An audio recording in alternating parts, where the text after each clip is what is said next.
ان الحمد للہ نحمده ونستعینه ونستغفره ونعوذ باللہ من شرور انفسنا ومن سیئات اعمالنا من يهده اللہ فلا مضل له ومن يضلل فلا هادی له واشهد ان لا الہ الا اللہ وحدہ لا شریک له واشهد ان محمدا عبده ورسوله اما بعد فان خیر الحدیث کتاب اللہ وخیر الہدی ہدی محمد صلی اللہ علیہ وآلہ وسلم وشر الامور محدثاتها وكل محدثة بدعة وكل بدعة ضلالة وكل ضلالة في النار.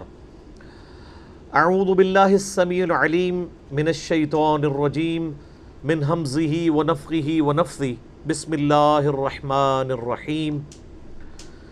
رب اشرح لی صدری ویسر لی امری واحلل عقدۃ من لسانی یفقہوا قولی. بسم اللہ الرحمن الرحیم. ان اللہ وملائکتہ یصلون علی النبی یا ایہا الذین آمنوا صلوا علیہ وسلموا تسلیما. اللہم صلی علی محمد وعلی آل محمد کما صلیت علی ابراہیم وعلی آل ابراہیم انک حمید مجید. اللہم بارک علی محمد وعلی آل محمد کما بارکت علی ابراہیم وعلی آل ابراہیم انک حمید مجید.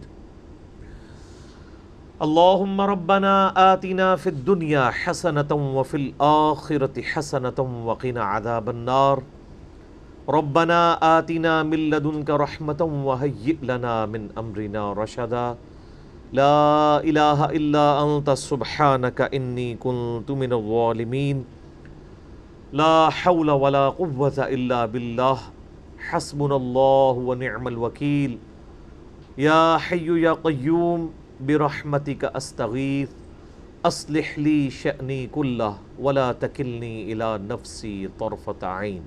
آمین. الحمدللہ آج 7 جولائی 2019 کو سنڈے کے دن قرآن کلاس نمبر 332 میں ہم اللہ کے فضل سے پارہ نمبر 30 کا آغاز کرنے جا رہے ہیں. اللہ کی یہ بڑی کرم نوازی ہے کہ آلموسٹ 9 سالوں کے بعد ہم اس سٹیج پہ پہنچے ہیں کہ آخری پارے تک اللہ نے رسائی فرما دی. ہماری یہ قرآن کلاسز جو ہیں وہ اکتوبر 2010 میں شروع ہوئی تھیں اور آج جولائی 2019 ہے. امید ہے کہ اکتوبر 2019 تک یعنی ود ان 9 ایئرس ہمارا یہ قرآن حکیم کی جو تفسیر کلاس ہے یہ مکمل ہو جائے گی انشاءاللہ تعالی. جب 300 نمبر کلاس تھی تو میں نے بڑی ڈیٹیل کے ساتھ 35-40 منٹ ان تفسیر کلاسز کے اوپر گفتگو کی تھی کہ ہم کیوں اتنی ڈیٹیل چیزیں ریکارڈ کروا رہے ہیں. آج اس کی تفصیل میں جانے کی ضرورت نہیں ہے. جسے شوق ہو تو قرآن کلاس نمبر 300 جو مکمل ہے اس کے شروع کے 35 منٹ تقریباً آلموسٹ دیکھ لے تو انشاءاللہ اس کو کلیئر ہو جائے گا. میرے بھائیو یہ پارہ نمبر 30 جو ہے یہ قرآن حکیم میں اللہ تبارک و تعالیٰ کی سب سے سخت اور ہمارے اعتبار سے تلخ ترین گفتگو ہے. مصحف کی ترتیب کے اعتبار سے یہ پارہ اینڈ پہ ہے، اس کی صورتیں اینڈ کے اوپر ہیں. 78 نمبر صورت سے لے کر 114 تک. لیکن ترتیب نزولی کے اعتبار سے یہ قرآن حکیم کی شروع کی صورتیں جو نازل ہوئیں ان میں سے یہ صورتیں ہیں. عربی لنگوسٹک کا شاہکار ہیں یہ صورتیں. قرآن حکیم میں جو ایک ڈیوائن میوزک کہہ لیں یا ملکوتی غنا کہہ لیں، ایک صوتی آہنگ کہ آیات کنکلوڈ ہوتی ہیں تو بڑے ملے جلے الفاظ کے ساتھ، جس کا کلائمیکس سورۃ الرحمن ہے. الرحمن علم القرآن خلق الانسان علمہ البیان. تو یہ ایک جو اس میں ردم پایا جاتا ہے نا، یہ پرفیکٹ فارم میں ردم جو ہے وہ پارہ نمبر 30 میں آپ کو نظر آئے گا. اتنی پرفیکشن کے ساتھ اور کہیں نہیں ہے. اور ظاہر ہے یہ پرفیکشن اس لیے نہیں ہے کہ قرآن حکیم کوئی شاعرانہ کلام نہیں ہے. اگر بالکل ردیف قافیے ایک جیسے ہوں تو وہ ایک شاعری والا معاملہ ہو جاتا ہے. اور نبی علیہ السلام کے بارے میں سورہ یاسین میں آیا وَمَا عَلَّمْنَاهُ الشِّعْرَ وَمَا يَنبَغِي لَهُ، ہم نے اس نبی علیہ السلام کو شعر کہنا نہیں سکھایا اور نہ یہ ان کی شان کے لائق ہے، بلکہ یہ تو اللہ کا قرآن ہے روشن آیات کے ساتھ. لیکن عرب کے لوگ چونکہ شعر و شاعری کے ساتھ شغف رکھتے تھے اور زبان ان کی اتنی پرفیکٹ تھی کہ وہ عام گفتگو میں بھی ردیف قافیے ملا دیا کرتے تھے فی البدی. ایک تو نا شاعر عام لوگ بھی، اور یہ نہیں ان کی گفتگو کا ایک سٹائل تھا. اسی لیے اللہ تعالیٰ نے قرآن حکیم کو ان کے لیے معجزہ بنا دیا کہ جس زبان پہ ان کا ناز تھا، اور ایسا ناز کہ وہ ادر دین عربک کو اجمی کہا کرتے تھے. یہ گونگے ہیں، حالانکہ گونگے تو نہیں ہیں اجمی لوگ، لیکن وہ کہتے تھے ہم فصیح اللسان ہیں، ہماری جیسی زبان کسی کی نہیں ہے، گویا کہ باقی سب گونگے ہیں، زبان تو ہمیں اللہ نے دی ہے. تو اللہ نے ان کا یہ غرور توڑا، ایک غرور توڑا. دوسرا ان کے لیے اس میں اٹریکشن اسی لیے تھی کہ ان کی جو مطلب کی چیز تھی نا، اسی چیز کے اندر اللہ تعالیٰ نے ایک شاہکار ان کو عطا فرمایا. حضرت موسیٰ علیہ السلام کے زمانے میں جادو عروج پہ تھا، تو حضرت موسیٰ علیہ السلام کو اللہ نے وہ معجزہ دیا کہ جادوگر بھی سجدے میں گر پڑے. ان کی کمر توڑی نا، وہ رسیوں کو پھینکتے تھے گویا کہ وہ اژدہا نظر آتی تھی. اللہ تعالیٰ نے موسیٰ علیہ السلام کو عصا کا معجزہ دیا، وہ پھینکا تو سارے سانپوں کو نگل گیا. عیسیٰ علیہ السلام کے زمانے میں طب ڈاکٹری کا عروج تھا، یعنی وہ جو رومنز تھے وہ ماہر مانے جاتے تھے علاج کی فیلڈ میں. عیسیٰ علیہ السلام کو اللہ نے ان بیماریوں کا علاج معجزے کے طور پر عطا فرما دیا کہ جس کا علاج آج ممکن نہیں ہے.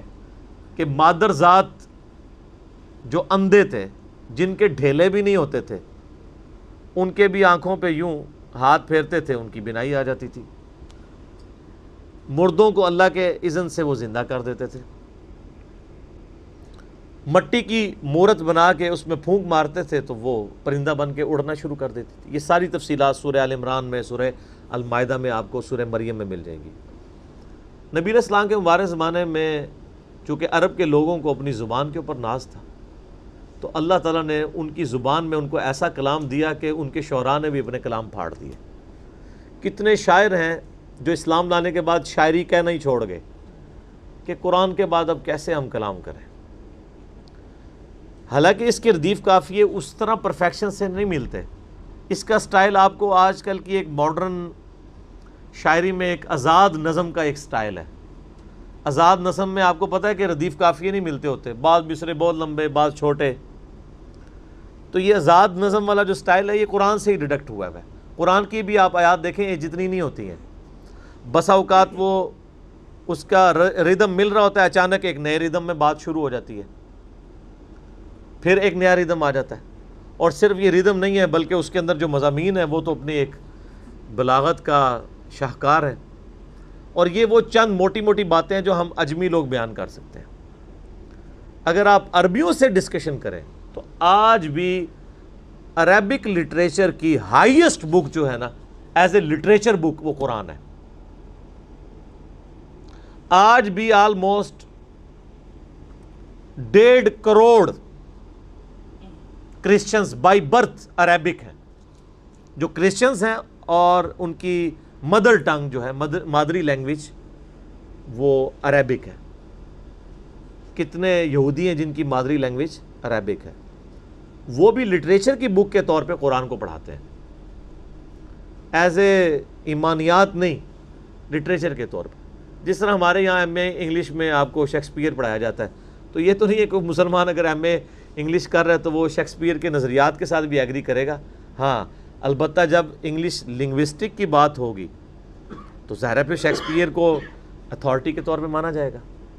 قرآن حکیم کی جب آپ عربی کی بات کریں گے تو چاہے کوئی نان مسلم ہے وہ بھی اس کو ایز اے عربی لینگویج کے طور پہ ایکسیپٹ کرے گا. ان کے لیے یہ معجزہ بھی تھا، اور اس کے اندر پھر ان کو اللہ تعالیٰ نے انہی کی لینگویج میں ایک بڑے ہی پر اثر انداز کے اندر، چونکہ عموماً لوگ نثر کے انداز کو اتنا پسند نہیں کرتے. اگر آپ نے کسی کو کوئی بات رٹوانی ہے نا، یاد کروانی ہے، کریم کروانی ہے، اسے شاعری کی فارم میں کروا دیں تو وہ کر لے گا. لیکن آپ نثر کی فارم میں کو مضمون دے گا تو 4-5 جملے بیچ میں خود بھی ایڈ کر دے گا.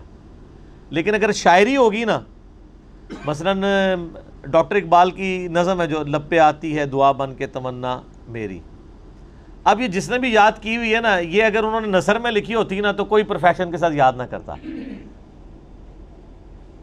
لیکن چونکہ یہ شاعرانہ انداز میں ہے، اور ڈاکٹر اقبال نے بھی خود فارسی میں شاعری کرتے ہوئے اس طرح کے اشعار کہے ہیں کہ میں نے شاعری کو اس لیے اڈاپٹ کیا ہے کہ لوگ شاعری کے ذریعے یعنی پیغام کو ایکسیپٹ جلدی کر لیتے ہیں.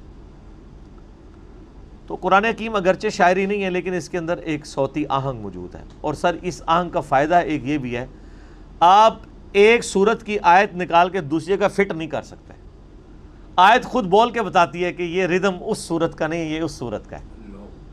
ہاں یہ ہمیں تو فیل ہو جاتا ہے جب یہ جو قاری حضرات کو مشابہ لگتے ہیں ایک طرح کی آیات کے، تو وہ ٹون بدلنے سے ہی پتہ چل جاتا ہے کہ یہاں پہ آیت آپ فٹ کرنا بھی چاہے تو فٹ نہیں کر سکتے.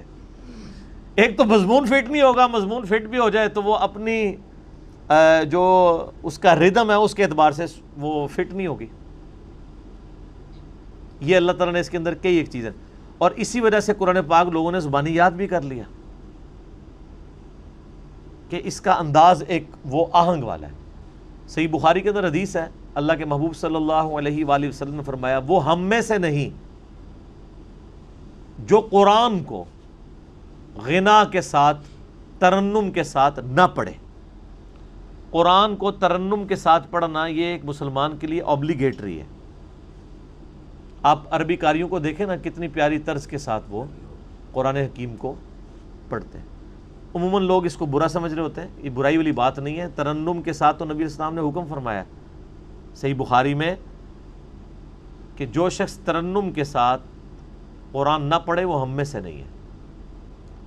تو یہ قرآن پاک کو اللہ تعالیٰ نے ایک یہ ترنم کے ساتھ پڑھا ہی اس لیے جاتا ہے کہ اس میں صوتی آہنگ ہے. اگر یہ آہنگ موجود نہ ہو تو آپ اسے ترنم کے ساتھ نہیں پڑھ سکتے.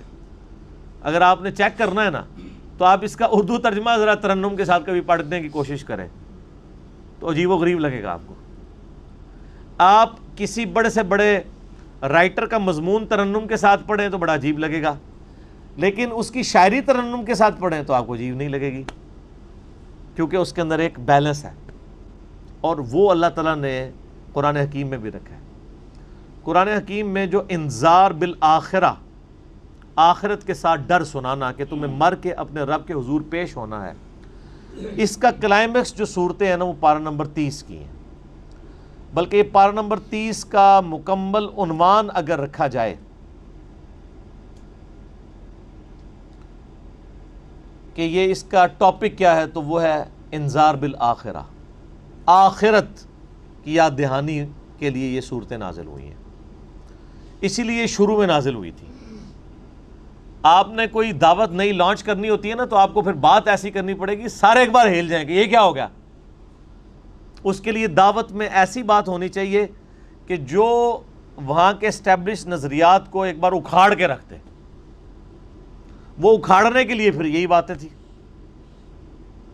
یعنی عرب کے لوگوں میں یہ تو کنسیپٹ تھا کہ ایک گاڈ نے، ایک اللہ نے ہمیں بنایا. اللہ کے لفظ بھی وہ بولتے تھے، لیکن ان کا عقیدہ تھا کہ اللہ کے ساتھ چھوٹے آلہہ بھی ہیں، ان کو اللہ نے ڈیوٹیز سونپی ہوئی ہیں. اس کا ذکر قرآن حکیم میں کئی جگہ آتا ہے.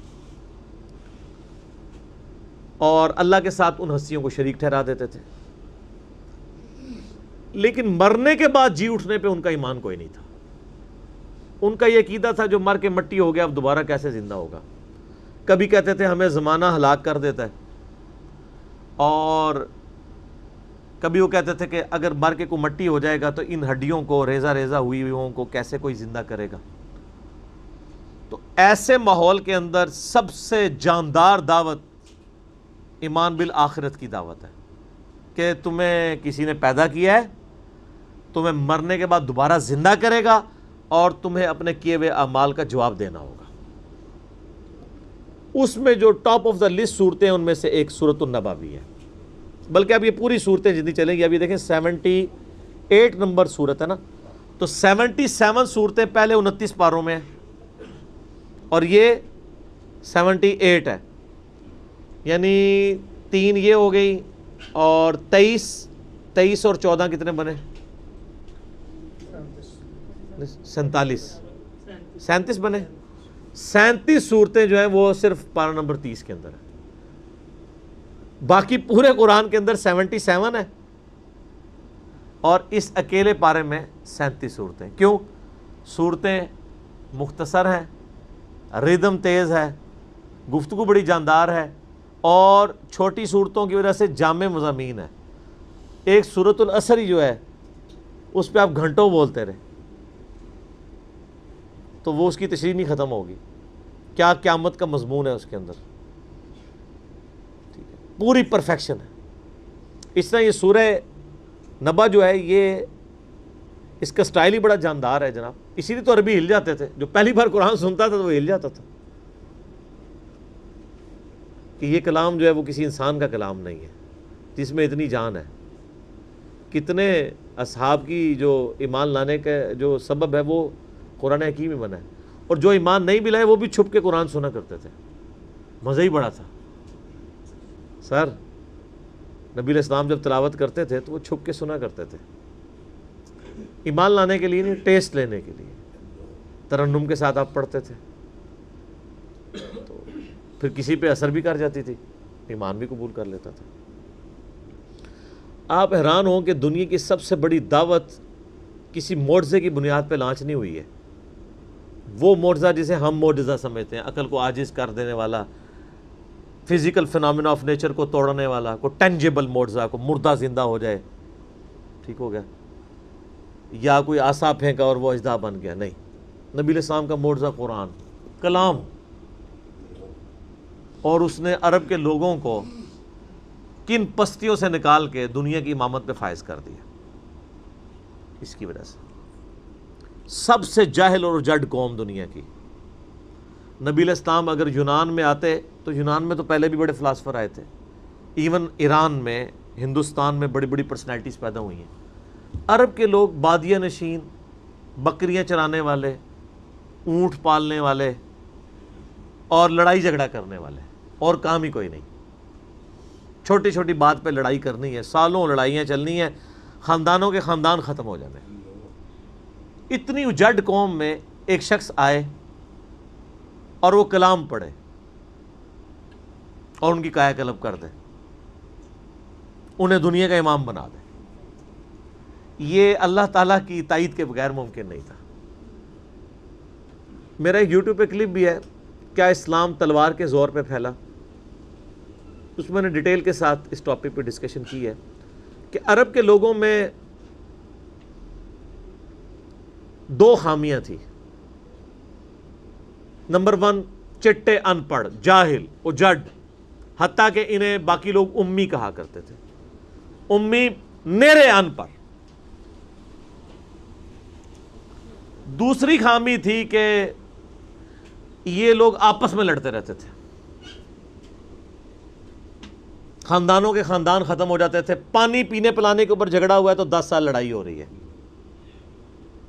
یہ 2 خامیاں تھیں. نمبر 1 چٹے ان پڑھ, نمبر 2 لڑاکو لیکن آپس میں. لیکن 2 خوبیاں بھی تھیں ان کے اندر. ایک خوبی یہ تھی کہ یہ ٹف ماحول کے عادی تھے, ریگستان کے رہنے والے, گرمیوں میں یعنی اتنے مشکل سفر کرنے والے, اونٹ کے اوپر مہینوں کے سفر, تھوڑا سا ساز و سامان کے ساتھ. اور دوسری خوبی یہ تھی کہ یہ جب کسی کو زبان دے دیتے تھے نا, پھر گردن ہی کٹتی تھی, پیچھے نہیں ہٹتے تھے. چاہے کسی دشمن کو بھی زبان دی ہے، اللہ نے ان کی یہ دو خوبیاں یوٹیلائز کر لی کہ زبان دی اللہ کے نبی علیہ السلام کو، انہوں نے جس نے دی پھر گردن ہی کٹی ہے. اور دوسری خوبی کہ وہ ٹف ماحول کے عادی تھے لیکن لڑتے آپس میں تھے. اللہ تعالیٰ نے ان کی خامی کیسے پوری کی کہ ان کو ایک لیڈر ایسا دے دیا جس نے سارے قبائل کو ایک جھنڈے کے نیچے جمع کر دیا، اور جہالت کے لیے دور کرنے کے لیے ان کو ان کی زبان میں کتاب دے دی. اب جس نے سورہ بقرہ، سورہ نساء، سورہ مائدہ حفظ کی ہوئی ہے، اس کے سامنے کوئی کرسچن کا پادری، کیا یہودیوں کا پادری وہ بیٹھ سکتا تھا؟ جتنے ان کے دلائل تھے انہوں نے وہ زبانی یاد کیے ہوئے تھے. تو وہ لوگ جو اپنے آپ کو سمجھتے تھے کہ ہم بڑے علامہ ہیں اور یہ امی ہیں، ان امیوں نے ان کو علم میں بھی الٹ کے رکھ دیا صرف ایک قرآن کی وجہ سے. اور اللہ نے لیڈر دیا، سارے عرب قبائل جمع ہوئے. وہ عربی جو آپس میں لڑتے تھے انہوں نے کبھی یہ سوچا بھی نہیں تھا کہ اگر ہم ایک جھنڈے کے نیچے جمع ہو جائیں تو ہم دنیا کی سپر پاورز کو الٹ سکتے ہیں، رومن اور پرشین امپائر کو. اور دیکھیں سر پھر کیسے الٹا ہے انہوں نے. ود ان 17 ایئرز ہر چیز اڑا کے رکھ دی ہے. صدیوں کی سلطنتیں، لاکھوں کی ریزروڈ آرمیز رومن اور پرشینز کی پوری دنیا پہ حکومتیں کر رہی ہیں، جدید اسلحہ ہے. اور ادھر یہ بدو ہیں جن کے پاس اونٹ ہیں، گھوڑے ہیں، تلواریں ہیں. نہ منجنیق انہوں نے کبھی دیکھی، نہ ان کے پاس اس طرح کے ہاتھی بڑے بڑے جو پرشینز کے پاس تھے. بس چل پڑے ہیں، کلمہ پڑھا ہے اور نکل کھڑے ہوئے ہیں. پھر دنیا نے دیکھا ہے کہ ہر چیز کو الٹ کے رکھ دیا، انہی کے اسلحے ان سے چھین کے انہی کو الٹ دیا. وہ ساری کی ساری بجلی کس نے بھری تھی ان کے اندر؟ اس کتاب میں. یہ کتاب تھی. کتاب پڑھتے تھے، ایمان تازہ کرتے تھے. جہاد کا کیوں ذکر ہے اتنا قرآن کے اندر؟ کیونکہ اللہ نے ایک ایسی امت اٹھانی تھی جس نے تلوار کے زور پہ اکھاڑنا تھا رومن اور پرشین کو. ہم مانتے ہیں کہ اسلام تلوار کے زور پہ پھیلا ہے، لیکن یہ تصویر کا ایک رخ ہے. تصویر کا دوسرا رخ یہ ہے کہ جو بدماش صدیوں سے دنیا پہ حکمران تھے اور لوگوں کی رعایا کا استحصال کر رہے تھے، اپنی رعایا کا، ان پہ انہوں نے اتنے ٹیکسز لگائے ہوئے تھے. ان کو اکھاڑنے کے لیے کیا میٹھی میٹھی باتیں چاہیے تھی؟ طارق جمیل صاحب کے لیکچرز نے رومن اور پرشین امپائر اکھاڑنی تھی. یہ تو ان لوگوں کے لیے نہیں مسلمان ہو چکے ہیں. بدماش کب اپنی پوسٹ چھوڑتے ہیں؟ ان کو پھر اسلحے کے زور پہ وہ اکھاڑنا تھا اللہ نے. اور پھر اللہ نے صحابہ کرام کی تلواریں مسلط کی ان کے اوپر. جب اکھاڑ دی، فریڈم آف ایکسپریشن مل گیا، پھر معاملات سیدھے ہو گئے. اس زمانے میں بادشاہ کا دین رعایا کا دین ہوتا تھا. اگر کوئی رعایا کہے نا کہ میں بادشاہ کے دین سے الگ ہوتا ہوں، قتل ہو جاتا تھا. آپ پتہ عیسائیت کیسے پھیلی ہے؟ یہ تو سارے بت پرست تھے. کانسٹنٹائن II جس کے نام پہ قسطنطنیہ شہر تھا جو بعد میں مسلمانوں نے فتح کیا، سلطان محمد فاتح نے، ٹرکی والوں نے اس پہ ایک فلم بھی بنائی ہے، اردو ڈبنگ کے ساتھ ہے. ایک ہی نشست میں آپ دیکھ سکتے ہیں 2.5-3 گھنٹے کی. جو فلمیں دیکھتے ہیں ان کے لیے، مولویوں کے لیے نہیں. تو اس نے وہ قسطنطنیہ فتح کیا، پھر اس کا نام استنبول رکھ دیا، اسلام کا گڑھ. یعنی استنبول کا ترجمہ وہی ہے جو اردو میں اسلام آباد کا ہے، اسلام ان بلک. وہ کانسٹنٹائن II جو تھا وہ کرسچن ہو گیا تھا. چونکہ وہ کرسچن ہوا تو پوری رعایا 3 براعظموں میں پھیلی ہوئی وہ کرسچن ہو گئی. ایسے کرسچینٹی پھیلی ہے. تو رعایا کو وہی دین رکھنا ہوتا تھا جو حکمران کا ہے. پہلے حکمران بت پرست تھا، عیسائیوں پہ ظلم ہوتے تھے. بعد میں جب حکمران ہی مسلمان ہو گیا، اس زمانے سے سارے عیسائیت اسلام کا ہی نام تھا، تو سارے پیچھے اس امام کے. یہ بڑا خطرناک معاملہ تھا. دوسری طرف پرشین جو ہیں وہ آتش پرست تھے، ان کے نیچے آتش پرستی کا دین چل رہا تھا. تو یہ پھر ضرورت تھی کہ فریڈم آف ایکسپریشن دیا جاتا.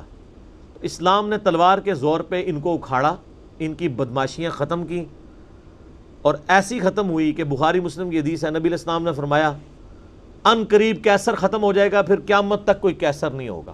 ہائے ہائے ہائے. سر یہ پروفیسیز اللہ کی تائید کے ساتھ ہی کوئی دے سکتا ہے۔ ان قریب کسرا ختم ہو جائے گا، قیامت تک کوئی کسرا نہیں ہوگا۔ دیکھ لیں 1500 سال ہو گئے ہیں، نہ رومن امپائر دوبارہ بنی نہ پرشین امپائر دوبارہ بنی، حتیٰ کہ اب تو وہ کنسیپٹ ہی ختم ہو کے ملکوں والا کنسیپٹ آ گیا۔ اور اس زمانے میں یہ بات کرنا ایک ایسے شخص کا جس کے اوپر ایمان لانے والے گنتی کے لوگ ہوں، بہت بڑی بات تھی، اور اللہ نے پھر اکھڑوایا۔ اور آج فریڈم آف ایکسپریشن ایسا ہے کہ آج تلاوت ہو رہی ہوتی ہے تو ٹرمپ بھی بیٹھ کے سن رہا ہوتا ہے۔ کیوں؟ حالانکہ وہ کرسچن ہے۔ فریڈم آف ایکسپریشن آ گیا۔ آپ جائیں امریکہ میں، آپ کسی مارکیٹ میں مسلح ڈال کے نماز پڑھیں، کوئی آپ کو منع نہیں کرے گا، الٹا آپ کے ساتھ سیلفیاں بنا رہے ہوں گے کہ یہ کیا ہو رہا ہے۔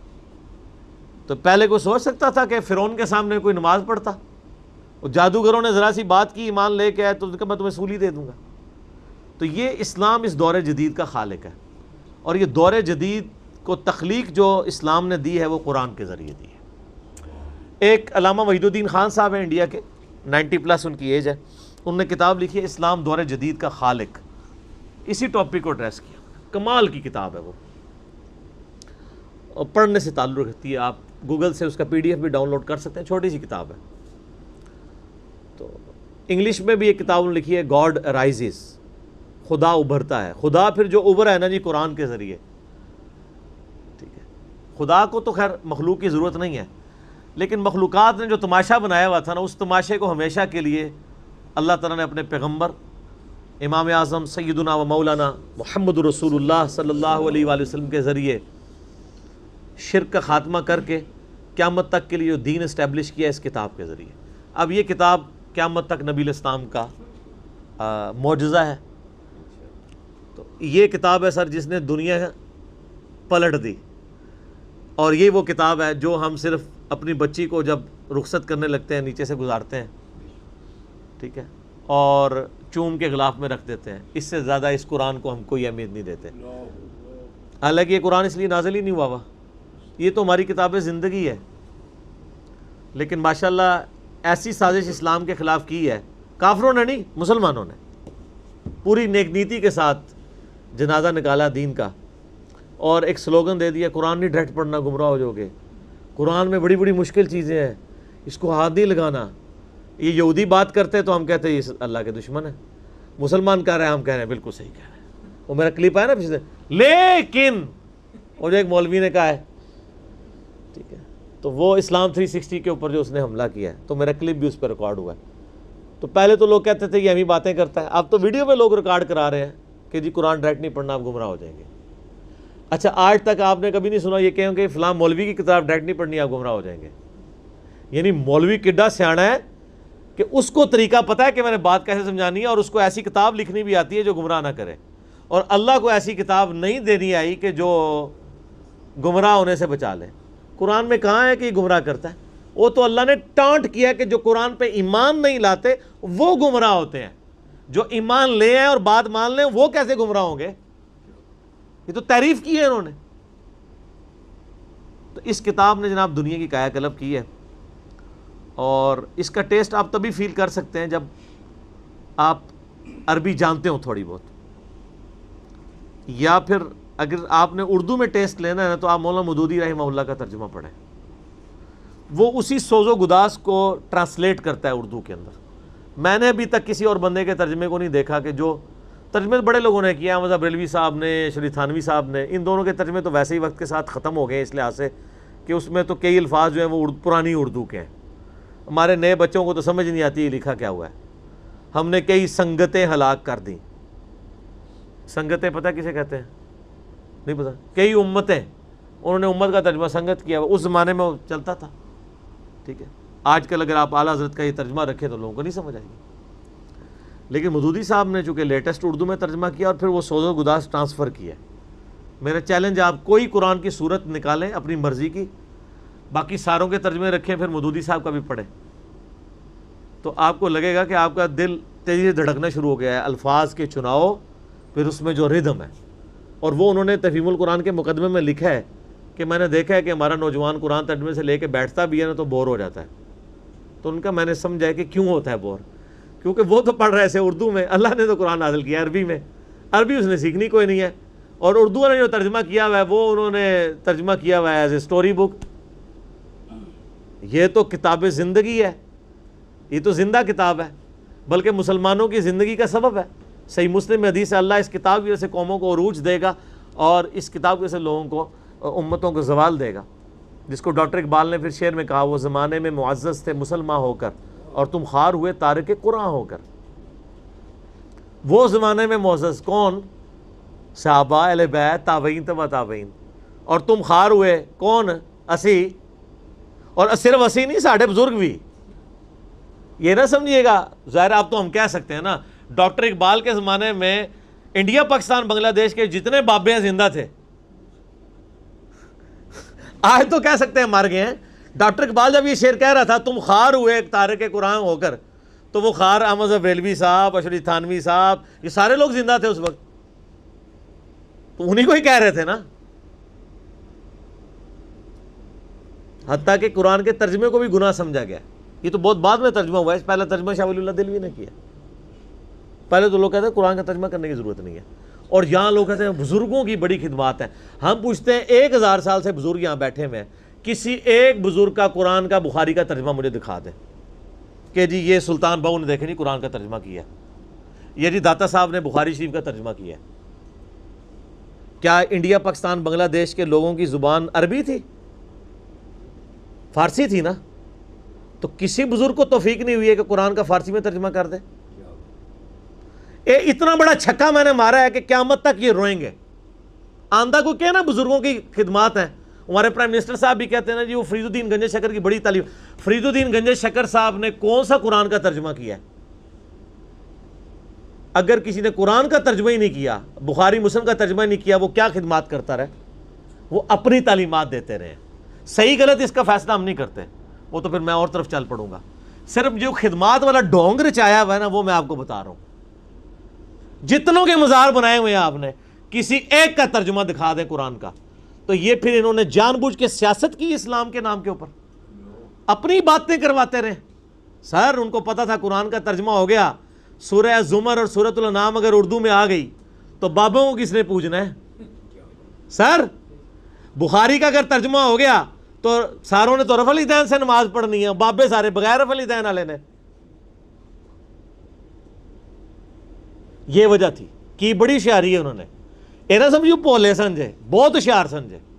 اور دیکھ لینا پھر اب رزلٹ سامنے آ گیا، جدھر ترجمے ہوئے ہیں وہ کہنا نہیں پیو دادے تے ایتھے ہاتھ بندہ سی، اے ایتھے بندہ ہے، تو رزلٹ نکل آیا نا۔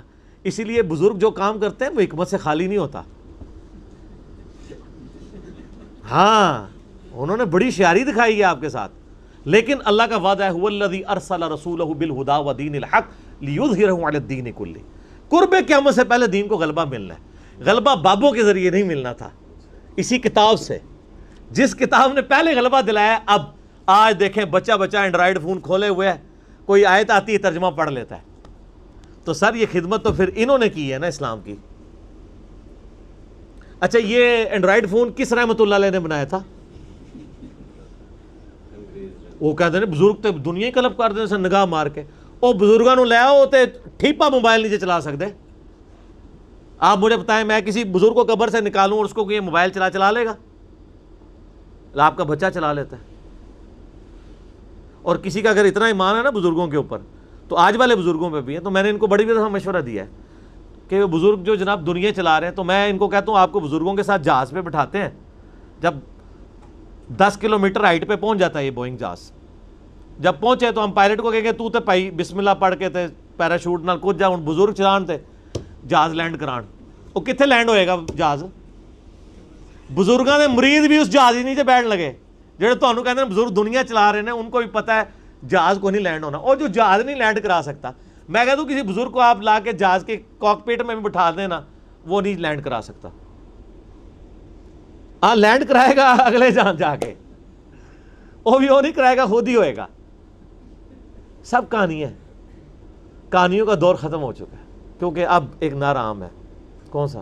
کہ نہ میں وابی نہ میں بابی، میں ہوں مسلم علمی کتابی۔ تو یہ علمی کتابی جب ہم کہتے ہیں تو وہ علم کون سا علم ہوتا ہے، وہ کتاب کون سی کتاب ہوتی ہے؟ یہ اللہ کی کتاب جس میں ہم بات کر رہے ہیں۔ تو آپ دیکھیں میں نے اس پہ بھی 30-35 منٹ لگ گئے۔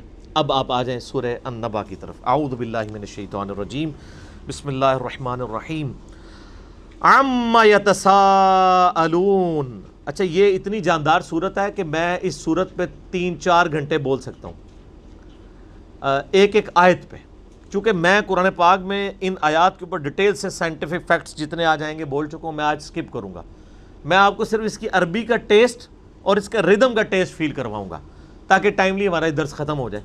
تو پیچھے تقریباً 20-25 منٹ رہ گئے۔ عما یتساءلون، یہ کس چیز کے بارے میں ایک دوسرے سے پوچھ رہے ہیں؟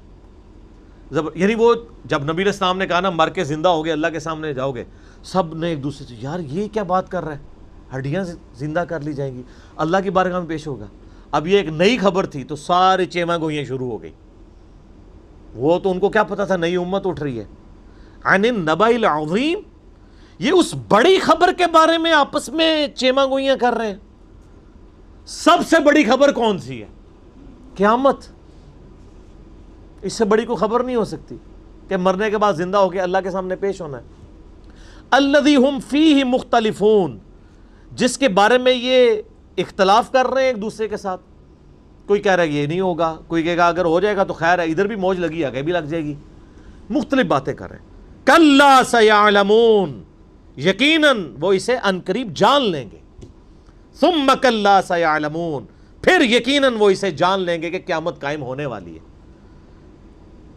اب قیامت قائم ہونے کا جو معاملہ ہے یہ منطقی ہے۔ دنیا میں انصاف نہیں ملتا الا ماشاء اللہ کسی کو مل جائے۔ آخرت کا دن ہمارے اندر جو اخلاقی حصہ ہے نا وہ ہمیں مجبور کرتی ہے کہ ایک دن ایسا ہونا چاہیے کہ دنیا میں اگر کسی کو انصاف نہیں ملا، کسی کا ساتھ زیادتی ہوئی ہے، اس نے صبر کیا ہے، تو اس کو کبھی نہ کبھی تو بدلہ ملنا چاہیے۔ اور وہی اللہ نے قیامت کا دن رکھا ہے۔ اب اللہ تعالیٰ اپنی کچھ فزیکل فینومین آف نیچر، التذکیر بآلاء اللہ کا ذکر کرتا ہے۔ الم نجعل الارض مہادا، کیا ہم نے زمین کو بچھونا نہیں بنایا؟ والجبال اوتادا، اور پہاڑوں کو میخیں۔ زمین کی ڈائنامک بیلنسنگ ان پہاڑوں کی وجہ سے۔ وخلقناکم ازواجا، اور تمہیں جوڑوں کی شکل میں پیدا کیا ہے۔ ایون نباتات اور حیوانات میں بھی جوڑے ہیں۔ یہ نباتات کے جوڑوں کا تو اب آ کے لوگوں کو اندازہ ہوا ہے نا، جانوروں اور انسانوں کے جوڑوں کا تو پتہ تھا میل فیمیل کا۔ وجعلنا نومکم سباتا، اور ہم نے بنا دیا تمہارے لیے نیند کو آرام کا باعث۔ سر یہ نیند کیا چیز ہے؟ کوئی بڑے سے بڑا بزرگ اپنے آپ کو نیند سے بے نیاز کر سکتا ہے؟ پیشاب سے، موت سے؟ تو بس یہی تو فرق ہے خالق اور مخلوق کا۔ روٹی سے کوئی بے نیاز کر سکتا ہے؟ جو شخص روٹی کا محتاج ہو، پیشاب نہ روک سکتا ہو، نیند نہ روک سکتا ہو، اپنا بڑھاپا آنے کو نہ، کوئی بزرگ ایسا ہے جو کہ جی میں حکم دیتا ہوں کہ میرے داڑھی کے بال کالے ہی رہیں گے، ہے کسی کا اختیار؟ وہ کتنا لاچار ہے۔ اسی لیے اللہ نے فرمایا لا تأخذہ سنۃ ولا نوم، اللہ کو نہ نیند آتی ہے نہ اونگ آتی ہے۔ یہ بہت بڑی کوالٹی ہے، اور یہ ایسی کوالٹی ہے جو ایک ان پڑھ کو بھی سمجھ آتی ہے، ایک پڑھے لکھے کو بھی، کیونکہ ہم سب کا ہی ایکسپیرینس، یہ وہ ایکسپیرینس ہے جو دنیا میں ہر انسان کا ہے کہ اگر ہم 24 گھنٹے کے اندر ایک دفعہ نہ سوئیں، اگلے 24 گھنٹے میں ہم پرفارم ہی نہیں کر سکتے۔ لائیں کو دنیا کا بڑے سے بڑا جینیس بندہ بھی، ایفیشنسی کم ہونی شروع ہو جائے گی۔ 48 گھنٹے جاگ جائے اور کم، 72 گھنٹے تک تو ویسے ہی وہ آپ کو جہاں پڑا ہوگا وہیں پڑا رہ جائے گا۔ کیوں؟ یہ مشینری پرفارم ہی نہیں کر سکتی نیند کے بغیر۔ سر یہ آپ کے سامنے چیز ہوگی، پھر آپ کو اس آیت کے جاندار ہونے کا پتہ لگے گا۔ وَجَعَلْنَا نَوْمَكُمْ سُبَاتًا، نیند کو تمہارے لیے آرام کا باعث بنایا ہے۔ ایک تو تھکاوٹ اترتی ہے، اور دوسرا اگلے 24 گھنٹے کے لیے پرفارم کرنے کے لیے وہ نیند ضروری ہے، ادروائز آپ پرفارم ہی نہیں کر سکتے۔ وَجَعَلْنَا اللَّيْلَ لِبَاسًا، اور ہم نے رات کو تمہارے لیے پردہ بنا دیا۔ جیسے ہم کپڑے پہنتے ہیں نا، ہمارے اندر کے عیب چھپ جاتے ہیں، جسم وغیرہ چھپ گیا، اس طرح رات جو ہے نا وہ اللہ نے ایک پردے کا ذریعہ بنا دیا، ہر چیز چھپ جاتی ہے۔ وَجَعَلْنَا النَّهَارَ مَعَاشًا، اور ہم نے دن کو روزی کمانے کا، معیشت کا ذریعہ بنایا، معیشت کا۔ معیشت تو آج کل ویسے ہی بڑی ڈسکس ہو رہی ہے، یہ وہی لفظ عربی سے ہی نکلا ہے، معاشا۔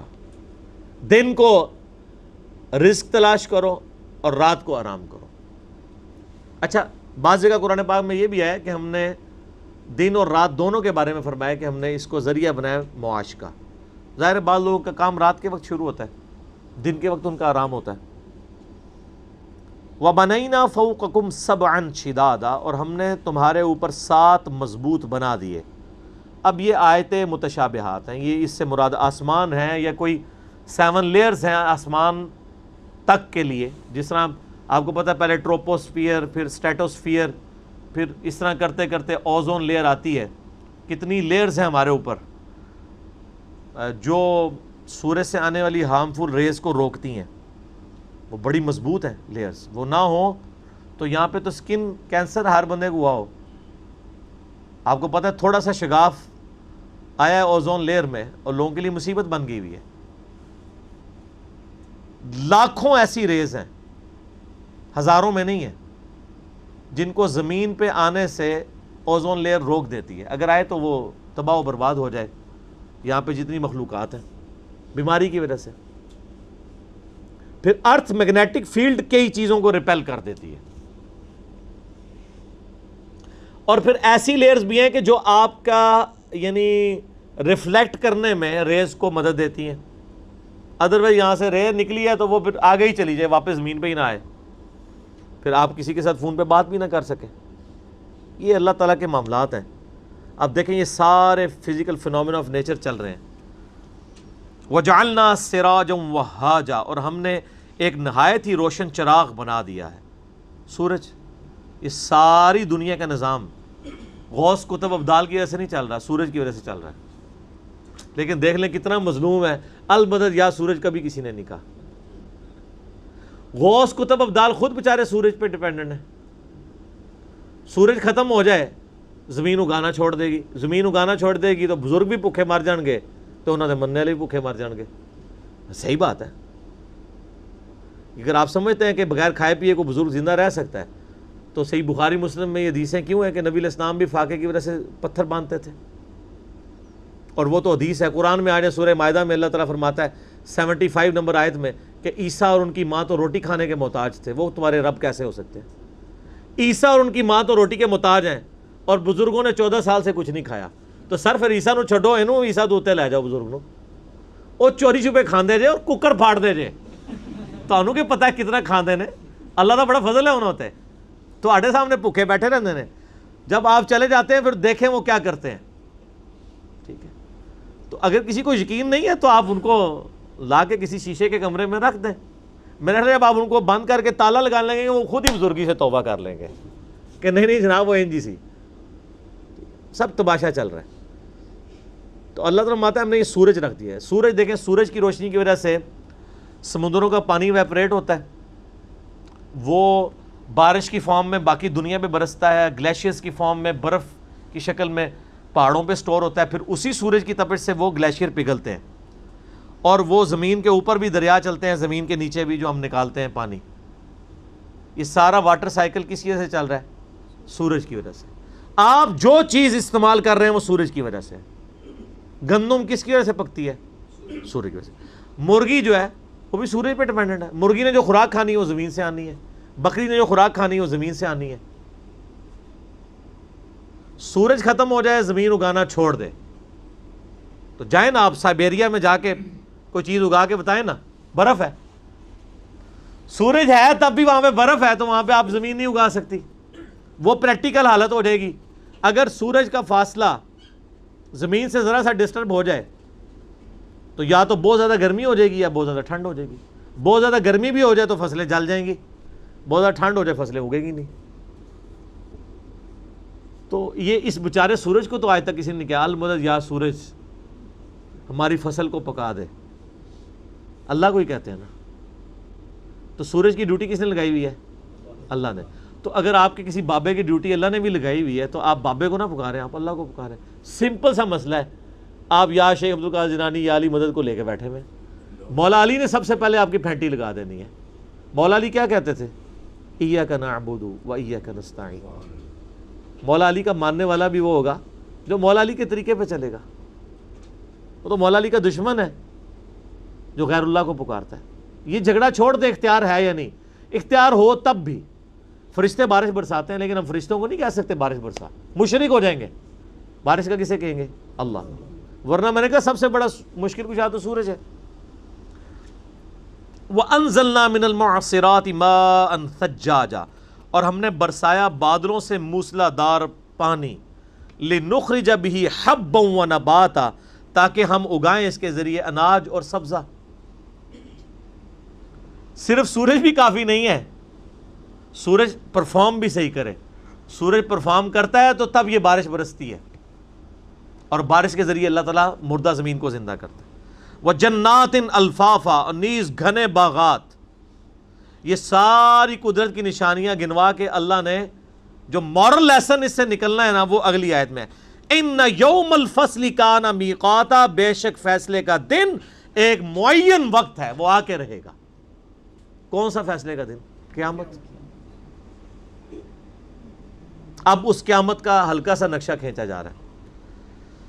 یوم ینفخ فی الصور، جب سور پھونکا جائے گا. فتأتون افواجا، تم فوج در فوج چلے آؤ گے. یعنی لوگ اپنی قبروں سے نکلیں گے اور فوج در فوج میدان محشر کی طرف بھاگیں گے. اچھا وہ بے ساختہ بھاگ رہے ہوں گے، ان کو نہیں پتا ہوگا، یہ نہیں ہوگا کوئی سائن بورڈ لگا ہوگا کہ سر ادھر جانا ہے. بے اختیار لوگ ایک ہی طرف دوڑ رہے ہوں گے جہاں پہ سب نے جمع ہونا ہے. وَفُتِحَتِ السَّمَاءُ فَكَانَتْ أَبْوَابًا، اور آسمان کے دروازے کھولے جائیں گے، یعنی آسمان کھول دیا جائے گا اور اس کے کئی دروازے بن جائیں گے. آسمان سے پھر فرشتے آگے بھی آئے گا کہ آسمان سے فرشتے نازل ہوں گے. اللہ تعالیٰ بھی اس دنیا پر نزول فرمائے گا. وَجَاءَ رَبُّكَ وَالْمَلَكُ صَفًّا صَفًّا، جیسا کہ اس کی شان کے لائق ہے. وَسُيِّرَتِ الْجِبَالُ فَكَانَتْ سَرَابًا، اور پہاڑ حرکت دیے جائیں گے حتیٰ کہ وہ سراب ہو جائیں گے. گریوٹی ڈسٹرب ہو جائے گی تو گریوٹی ڈسٹرب ہو جائے تو پہاڑ بھی اڑتے. اس زمین پہ سب سے مضبوط چیز پہاڑ ہے. کوئی مخلوق اللہ کی اس سے زیادہ مضبوط نہیں ہے، نہ اس سے زیادہ ہیبت ناک ہے. کوئی زیادہ نام لے لے گا. شیر، شیر کی کیا اوقات ہے؟ ہزاروں شیر پہاڑ میں جنگل کے اندر ہوتے ہیں. ہاتھی کیا سائز ہے؟ سب سے اللہ تعالیٰ نے جو، اسی لیے قرآن میں بار بار پہاڑوں کا ذکر آتا ہے. اس روئے ارض پہ اللہ نے سب سے مضبوط چیز جو بنائی ہے نا وہ پہاڑ ہے. حتیٰ کہ آپ دیکھیں آج بھی اتنے لیٹسٹ دور میں بھی امریکہ جیسے ملک نے بھی اپنے جو اٹامک ویپنز ہیں وہ پہاڑوں کی بیسمنٹس میں سٹور کیے ہوئے ہیں، جو چٹیل چٹانوں والے پہاڑ ہیں. اور وہ ایسے مضبوط پہاڑ ہیں کہ ان کے اوپر ایٹم بم بھی گرا دیا جائے نا وہ پہاڑ نہیں ٹوٹتے. اس کے اندر انہوں نے ٹنلز کھود کے تو اپنے سارے رکھے ہوئے. یوٹیوب پہ انہوں نے ویڈیوز بھی چڑھائی ہوئی. یعنی وہ اٹامک بم پروف ان کے چیمبرز ہیں جن میں انہوں نے اٹامک بم رکھے ہوئے، اور وہ بھی قدرت کے ہیں.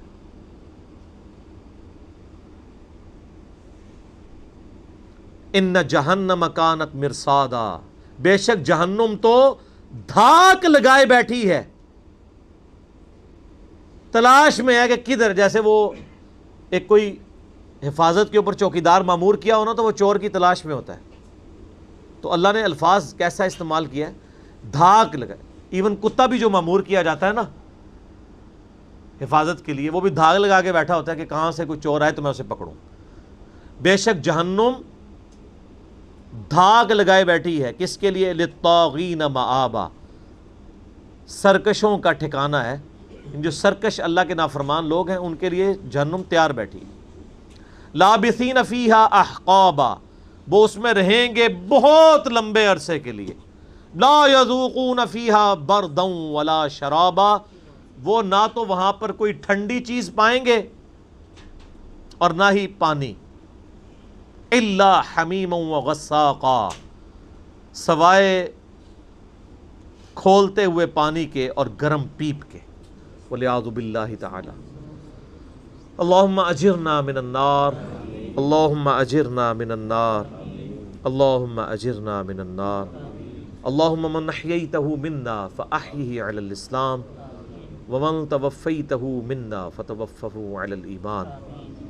بخاری مسلم حدیث ہے، ایون نماز کی حالت میں بھی نبی علیہ السلام جب کبھی کوئی اللہ کی عذاب سے ریلیٹڈ آیات پڑھا کرتے تو فوراً اللہ کی طرف متوجہ ہو کر جو ہے وہ رجوع لایا کرتے اور اللہ کے عذاب کے اگینسٹ اللہ تعالیٰ کی پناہ طلب کیا کرتے ہیں۔ تو یہ سنت ہے۔ جزاء وفاقا، یہ بدلہ ہے ان کے گناہوں کا پورا پورا۔ انہم کانوا لا یرجون حسابا، یہ لوگ تو قیامت کے دن کو بھلائے بیٹھے تھے، ان کو توقع ہی نہیں تھی کہ ایسا بھی ہو جانا ہے۔ حقیقت بات یہی ہے، چاہے مسلمان ہے یا کافر، حالت تو یہی ہے۔ مجھے بتائیں جسے پتہ ہو کہ میں نے مر کے اللہ کے حضور جانا ہے، وہ اپنے یتیم بھتیجوں اور بھانجوں کی جائیداد کے اوپر قبضہ کرے گا؟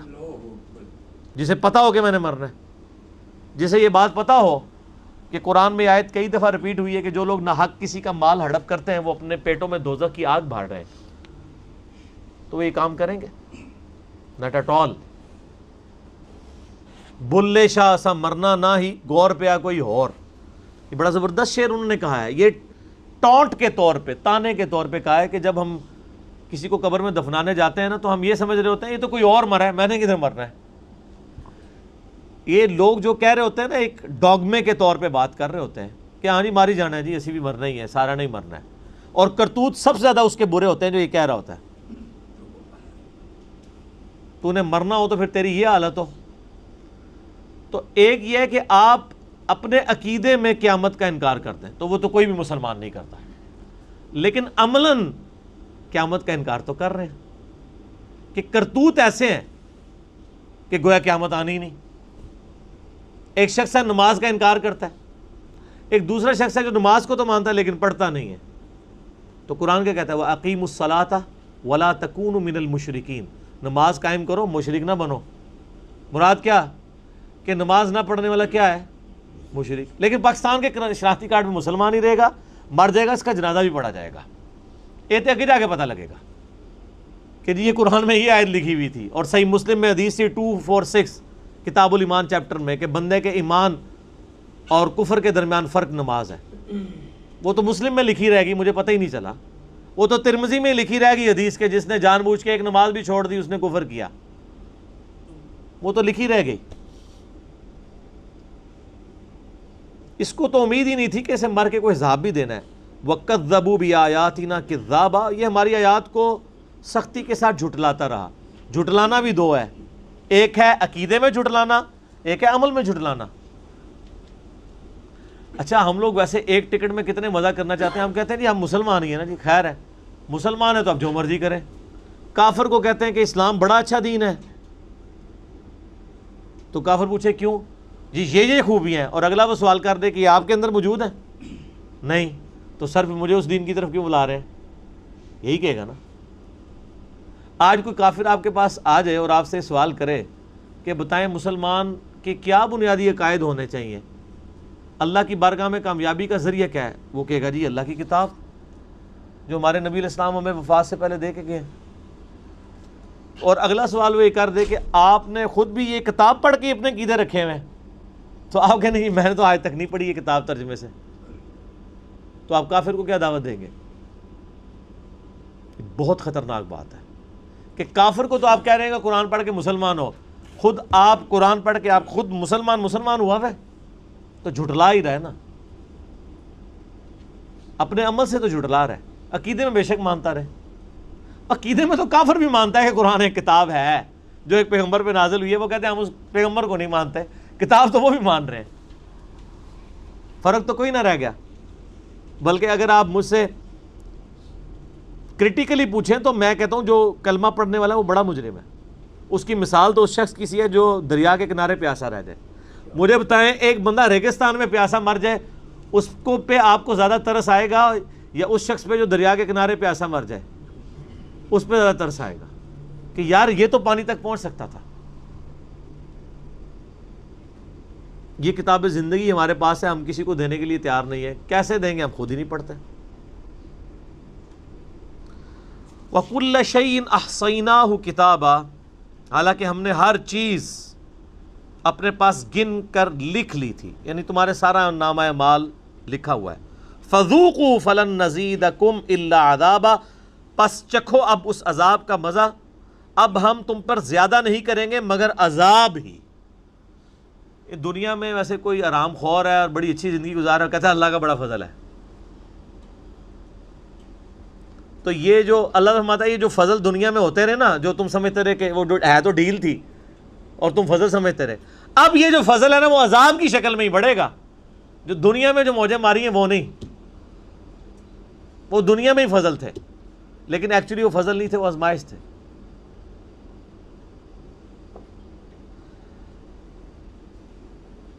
اب یہ 30 آیات قیامت کا نقشہ کھینچنے کے بعد خصوصاً اہل جہنم کا، اب روئے سخن جنتیوں کی طرف، اب تھوڑی میٹھی میٹھی باتیں بھی ہو رہی ہیں، لیکن میں بتاؤں قرآن کا میٹھے والا جو پورشن ہے وہ بڑا کم ہے۔ یہ میٹھا زیادہ دیر اللہ چلنے نہیں دیتا، پھر دوبارہ کڑوی بات پہ واپس آتا ہے۔ کیوں؟ میٹھی باتوں سے کبھی قبلہ نہیں صحیح ہوتا۔ میں آپ سے کہتا ہوں کہ اگر اللہ تعالیٰ کی طرف سے اناؤنسمنٹ ہو کہ جو نماز پڑھے گا اسے جنت ملے گی اور جو نہیں پڑھے گا اسے جنت نہیں ملے گی لیکن عذاب بھی کوئی نہیں ہے، کوئی دنیا میں نمازی بچے گا؟ ساری مصیبت ہی یہی ہے۔ تو ڈر والا ایلیمنٹ غالب ہے۔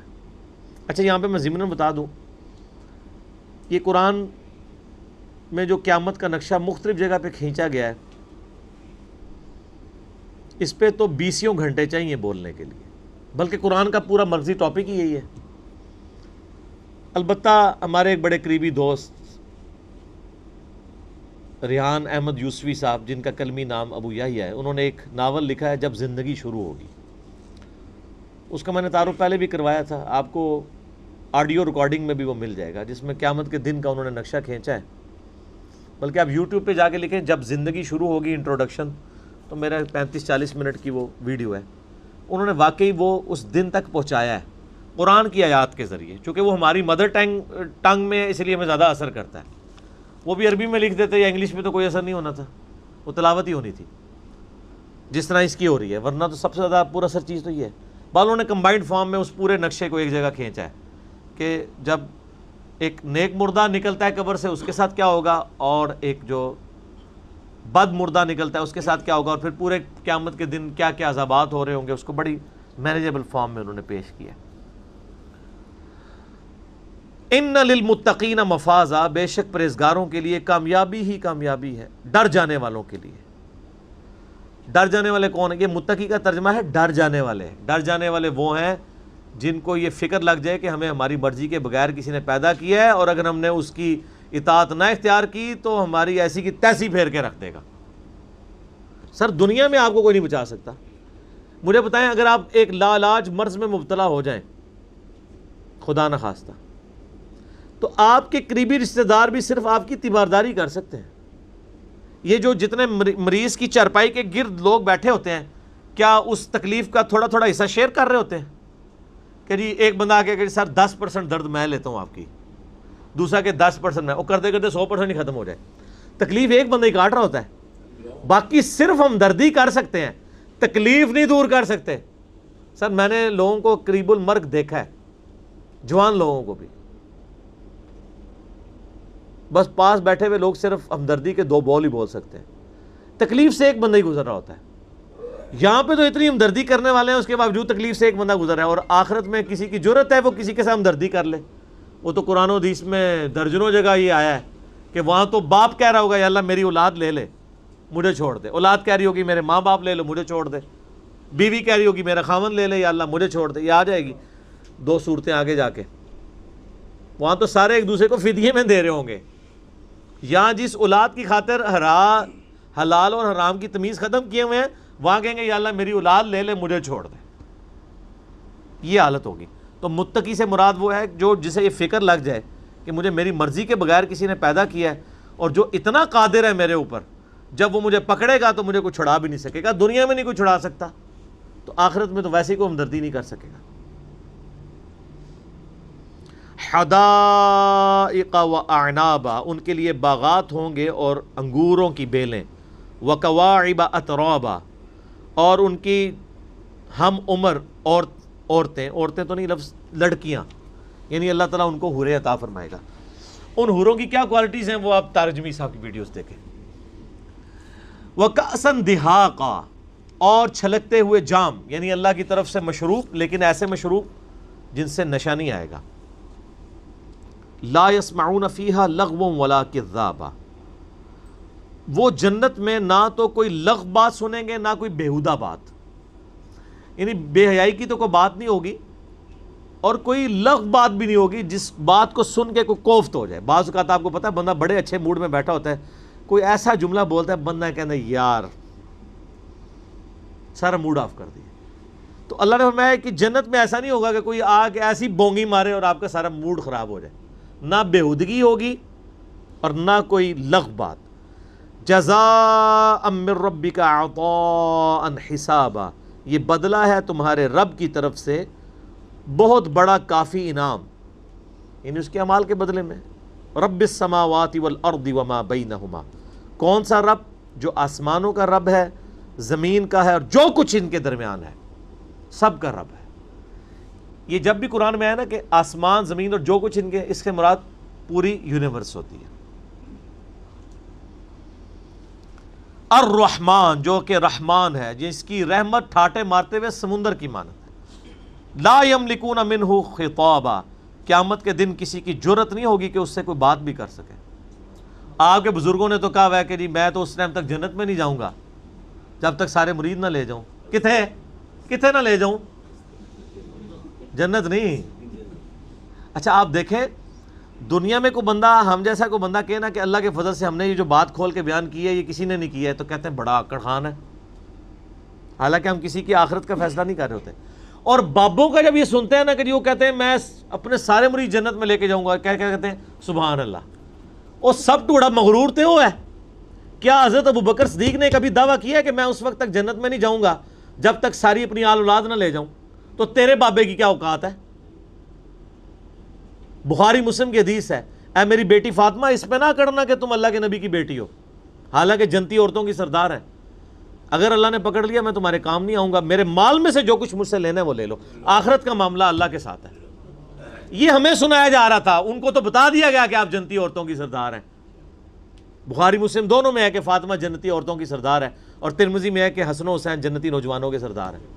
ان کو تو بتا دیا گیا۔ سب سے زیادہ سخت بات یہی سمجھائی جا سکتی تھی نا کہ اللہ کے نبی اپنی بیٹی کو سینٹر کر کے آپ کے کان میں تاڑے کنوں کٹ دے گال، تو نکال دیے۔ اب مجھے بتائیں جو بزرگوں کے بارے میں کہتے ہیں کہ جی وہ جنت میں لے کے جائیں گے، تو آپ لوگوں کو شرم نہیں آتی سبحان اللہ کہتے ہوئے؟ میں کہتا ہوں آندھا کو بات کہہ کے ان کو کہو لعنت اللہ علی الکاذبین، اللہ کی لعنت ہو جھوٹے پہ، کہ جہاں پہ کوئی اللہ سے کلام بھی نہیں کر سکے گا۔ کئی سال اس طرح گزر جائیں گے، پھر نبی علیہ السلام اللہ تعالیٰ سے جب یعنی گفتگو کا آغاز شروع کریں گے تو پھر کہیں پہ معاملات سیٹل ہوں گے۔ تو آڈے بابے انہوں کھگڑ بھی نہیں دینا کسی نے، اتنی بڑی بات کرنا۔ توبہ تو اللہ فرماتا ہے کسی کی جرت نہیں کہ رحمان سے کوئی کلام کرے۔ یوم یقوم الروح والملائکۃ صفا، اس دن تو فرشتے اور فرشتوں کا سردار روح قدس بھی ہاتھ باندھ کے اللہ تعالیٰ کے سامنے دس بدس کھڑے ہوں گے، عاجزی میں کھڑے ہوں گے، صف بنائے ہوئے ہوں گے۔ ہاتھ باندھ کے بھی ہاتھ چھوڑ کے بھی۔ یہ ہاتھ باندھنے والا میں نے ترجمہ خود کیا ہے کیونکہ ہم عموماً ایک عاجزی کا فارم سمجھتے ہیں، یہاں تو الفاظ ہیں کہ وہ صف بنائے کھڑے ہوں گے۔ سنیوں کو وہ ہاتھ باندھے ہوئے نظر آ رہے ہوں گے، شیعہ کو ہاتھ چھوڑے ہوئے نظر آ رہے ہوں گے۔ لا یتکلمون الا من اذن لہ الرحمن، ہائے ہائے ہائے، کوئی کلام بھی نہیں کر سکے گا سوائے اس شخص کے کہ جسے رحمان نے ہی اذن دیا ہو۔ اچھا اللہ سے بولنے کے لیے بھی پہلے اجازت ملی ہوئی ہوگی کہ ہاں تو بول سکتا ہے، کسی کی یہ بھی جرت نہیں ہوگی کہ یا اللہ میں بول سکتا ہوں، نہیں، اتنی بھی نہیں ہوگی کسی کی جرت، سوائے اس کے کہ اللہ تعالیٰ کسی کو کہے کہ ہاں تو بول سکتا ہے، اور وہ کائنات میں ایک شخص کو یہ ٹائٹل ملا ہے، سیدنا امام اعظم محمد رسول اللہ صلی اللہ علیہ وآلہ وسلم، عسیٰ ان یبعثک ربک مقاما محمودا، قریب ہے کہ آپ کا رب آپ کو ایسے مقام پر فائز کرے گا جہاں سب آپ کی تعریف بیان کریں گے، اور بخاری مسلم کی حدیث ہے کہ یہ نبی الاسلام نے مقام شفاعت کا ذکر کیا کہ اس کا ذکر ہے یہ۔ اچھا ویسے آپ کہتے ہیں وہ قیام الدین تو سارے نبی نفسی نفسی کر رہے ہوں گے، اور ساتھ ہی کہہ رہے ہوتے ہیں ہمارے بزرگ ہمیں جنت میں لے کے جا رہے ہوں گے، تو آٹھے بزرگاں کا مقام نبیوں تو زیادہ ہے، یہی مطلب ہوا نا پھر، اور سر سب کہانی ہے، بزرگ بھی تو انو ہی رو رہے ہوں گے کہ ہاں جی آپ نے ہمارے ساتھ کیا عقیدے منسوب کر دیے تھے، سوائے جس کو رحمان نے اذن دیا ہو وہ قالا ثوابا، اور وہ بات بھی ٹھیک کرتا ہو، یہ بڑی کرٹیکل بات ہے۔ اللہ نے یہ بھی کہہ دیا کہ اذن کا یہ مطلب نہیں جو مرضی بول دے، بات بھی سیدھی کرے، کیا مطلب؟ اللہ پہ دھونس نہیں کسی کی۔ اچھا دنیا میں سفارش کا مطلب پتہ کیا ہوتا ہے؟ کسی کو پکڑ کے کوئی جیل میں ڈال دے، پولیس پکڑ کے لے جائے، محلے کے شریف لوگ جاتے ہیں، کوئی بڑا کونسلر جاتا ہے اور کہتا ہے جی آپ کو غلط فہمی ہوئی ہے، یہ تو بیچارہ ویسے ہی وہاں ان چرچیوں پوٹریوں کے ساتھ بیٹھا تھا، یہ ہے اس طرح کا نہیں تھا، آپ اس کو ویسے ہی ساتھ پکڑ کے لے آئیں، ہم اسے جانتے ہیں، یہ بالکل شریف آدمی ہے، یہی ہوتا ہے نا، تو وہ سفارش مان لی جاتی ہے۔ یہ تو نہیں ہوتا کہ وہ پاؤڈر پی رہا ہو تو اور وہ پھر وہ مان لی جائے سفارش، وہ تو پھر کورٹ میں ہی مقدمہ جاتا ہے۔ اچھا کیا اللہ کو کہہ سکتا ہے کہ یا اللہ تو غلط فہمی ہوئی ہے، بندہ پھڑیا جائے نا، یہ بڑا نیک بندہ سی، آپ کو ضرور غلط فہمی ہو سکتی ہے کہ کتنی نورانی شکل ہے، دیکھو نا کتنے سونے نے، چٹی چمڑی، ظاہر ہے جی جب اے سی والے گھر میں اے سی والی گاڑی میں رہنا ہے، یہ سارے چٹی چمڑی والوں کو ایک دن مزدوری کرائے نا، جون جولائی کی گرمیوں میں یہ جو لوگ روڈ بنا رہے ہوتے ہیں ان کے ساتھ کسی بزرگ کو اٹیچ کرے نا، پھر اس کی چمڑی چٹی رہ جائے تو میں مانوں گا۔ آپ دیکھ لیں جدھر گرمی زیادہ ہے ادھر کے لوگ کالے ہیں، افریقہ میں آپ دیکھ لیں کالے ہیں لوگ، کو گرمی بہت زیادہ ہے، یہ آپ جنوبی پنجاب کے لوگوں کے رنگ کیوں پکے ہیں؟ گرمی ہے، اور آپ ادھر سوات والی سائڈ پہ اور یہ شمالی علاقہ جات میں آپ کو سفید رنگ کیوں نظر آ رہے ہیں؟ گرمی کم ہے۔ گورا گورا کیوں ہے؟ کیونکہ گرمی کوئی نہیں ادھر یورپ میں، گورے کو آپ ادھر لے آئے تو 3-4 نسلوں کے بعد وہ بھی کالا ہو جائے گا، اور یہ تعلق موسموں کے ساتھ ہے، ٹھیک ہے۔ اور باقی نورانی شکلیں اللہ معافی دے، ایک فرقے والا کہہ رہا ہوتا ہے اتنی نورانی شکل ہے، دوسرا کہتا ہے لعنت پہ ہی ہے، دیکھ لیں۔ تو یہ صرف ایک دھوکے ہیں لوگوں کو دینے کے لیے نا شکلوں کے، اور یہ صحیح مسلم حدیث ہے، اللہ تعالیٰ تمہاری شکلوں اور مال کو نہیں دیکھتا، دلوں اور اعمال کو دیکھتا ہے۔ اس شکلوں کو تو ہم دیکھ کے دھوکہ کھاتے ہیں۔ آج ایک بندہ ایک فرقے کو چھوڑ کے دوسرے فرقے میں چلا جائے لوگ کہیں گے لعنت پہ گئی شکل تے، اور وہ اسی دن واپس آ جائے تو کہیں گے دیکھو جی نور واپس آ گیا۔ اس کا فیصلہ مقابلہ حسن میں جا کے کروائیں گے کون خوبصورت ہے، تو آپ کو پتہ چل جائے گا۔ یہ ہے سارا فراڈ، شکلوں کے ساتھ کچھ نہیں ہوتا، اعمال کے ساتھ ہوتا ہے۔ تو اللہ تمہارا کہ رحمان سے پھر وہ بات کرے گا تو ٹھیک ٹھیک بات کرے گا۔ اذن کا مطلب یہ نہیں ہے کہ شفاعت بالوجاہت ہے، بلکہ شفاعت بالاذن کا مطلب یہ ہے کہ اللہ تعالیٰ نے اپنے محبوب صلی اللہ علیہ وآلہ وسلم کو یہ پروٹوکول دیا ہے کہ جنت تو اس نے دینی تھی اہل ایمان کو، لیکن نبی کے ہاتھوں سے دلوائی جا رہی ہے۔ کیوں؟ دنیا میں بھی کسی کالج یا یونیورسٹی میں جب کسی کو پرائز دیا جاتا ہے پوزیشن ہولڈر کو، تو دے رہا کون ہوتا ہے؟ کالج کی انتظامیہ، لیکن کسی کو مہمان خصوصی بلایا جاتا ہے، اس کے ہاتھ سے دلوایا جاتا ہے، تو لینے والے کو بھی پتہ ہوتا ہے کہ مہمان خصوصی تو مڈل مین ہے، یہ تو دے تو کالج یونیورسٹی رہے، اس کی عزت افزائی کے لیے۔ تو قیامت کے دن کے مہمان خصوصی نبی صلی اللہ علیہ وآلہ وسلم ہے، لیکن جنت اور دوزخ کا فیصلہ اللہ نے کرنا ہے۔ حتیٰ کہ بخاری مسلم میں حدیث ہے، مجھے اللہ تعالیٰ جب اجازت دے گا تو میرے لیے تعداد مقرر کرے گا، اسی تعداد کے مطابق میں لوگوں کو نکالوں گا، حتیٰ کہ جب میں آخری دفعہ جہنم کی طرف جاؤں گا تو مجھے دوزخ کا فرشتہ کہے گا یا رسول اللہ آپ کی امت میں سے کوئی بھی شخص دوزخ میں نہیں ہے سوائے اس شخص کے کہ جسے قرآن نے روک لیا ہے، اور اب وہ جنت میں نہیں جا سکتا۔ جسے قرآن روک لے اسے اللہ تعالیٰ اور اس کے نبی علیہ السلام دونوں جنت میں نہیں جانے دیں گے۔ قرآن نے کسے روکا ہوا ہے؟ اِنَّهُ مَن يُشْرِكْ بِاللَّهِ فَقَدْ حَرَّمَ اللَّهُ عَلَيْهِ الْجَنَّةَ وَمَأْوَاهُ النَّارُ وَمَا لِلظَّالِمِينَ مِنْ أَنصَارٍ۔ جو اللہ کے ساتھ شرک کرے اللہ نے اس پہ جنت حرام کر دی ہے، اور اس کا ٹھکانہ دوزخ ہے، وہاں پہ اس کا کوئی مددگار نہیں ہوگا۔ حتیٰ کہ بخاری مسلم میں حدیث ہے، اللہ نے ہر نبی کو ایک دعا دی تو اس نے دنیا میں کر لی، اور میں نے اپنی دعا اپنی امت کے لیے سنبھال کے رکھی ہے۔ میں اپنی اس دعا کے ساتھ اپنی امت کے لیے قیامت والے دن شفاعت کروں گا، لیکن میری اس دعا سے میرے ہر امتی کو نفع پہنچے گا سوائے اس شخص کے کہ جس نے شرک کیا ہوا دنیا میں، اس کو میری دعا کا فائدہ نہیں ہوگا۔ اللہم اجرنا من النار۔ ذالک الیوم الحق، یہ قیامت کا دن حق ہے، قائم ہونے والا ہے، یہ آ کر رہے گا، شدنی ہے، اٹل ہے۔ فمن شاء اتخذ الی ربہ مآبا، اب جس کی مرضی ہے تو رب کا راستہ اختیار کر لے، جس کی مرضی نہ کرے جائے جہنم میں جانا ہے کسی نے تو۔ انا انذرناکم عذابا قریبا، بے شک ہم تو اس عذاب جو کہ بہت قریب آ چکا ہے اس سے تمہیں ڈرا رہے ہیں۔ یعنی اللہ فرما رہا ہے کہ میں نے تو آخرت کی ویڈیو فلم چلا دی ہے اس صورت کے اندر، اب تمہاری مرضی ہے، چاہے اس سسٹم کا وہ ویلن بننا چاہتے ہو تو بن جاؤ، ہیرو بننا ہے تو ہیرو بن جاؤ، آخرت کی فلم چلا۔ اور یہ اللہ تعالیٰ کتنا کرم ہے کہ وہاں جا کے کوئی شخص نہیں کہے گا اوہ دنیا میں سب کچھ دکھا دیا، آپ کی مرضی، آپ ہدایت کا راستہ اختیار کریں یا گمراہی کا۔ اللہ فرماتا ہے ہم نے تو تمہیں ڈرا دیا ہے اس قریب والے عذاب۔ اچھا اللہ تعالیٰ تو اسے قریب دیکھ رہا ہے نا، کیونکہ اللہ کے لیے تو ٹائم اینڈ سپیس ہے ہی نہیں ہے نا۔ جیسے آپ ہوائی جہاز میں سفر کر رہے ہو نا تو آپ کو 3-4 شہر سامنے نظر آ رہے ہوتے ہیں، ٹرین میں آپ کو 2 گھنٹے بعد شہر آتے ہیں، اتنی بلندی سے آپ دیکھ رہے ہوتے ہیں۔ تو اللہ تعالیٰ تو ٹائم میں ٹریول کر کے دیکھ رہا ہے، اللہ تعالیٰ تو قیامت کو بھی دیکھ رہا ہے۔ اللہ کے لیے حضرت آدم کی پیدائش سے لے کے قیامت کے قائم ہونے تک ایک آنے بعد میں اس کو تو یہ قیامت کا منظر نظر آ رہا ہے جو آپ کو دکھا رہا ہے وہ، کہ یہ ہوگا یہ ہوگا یہ ہوگا۔ تو اللہ فرما رہا ہے بہت قریب والا عذاب ہے جو ہم دیکھ رہے ہیں، قریب کا عذاب دیکھ رہے ہیں۔ بخاری مسلم کی حدیث ہے کہ جو مر گیا اس کی قیامت قائم ہو گئی، مرتے ہی قیامت قائم، تو عذاب تو قریب ہے۔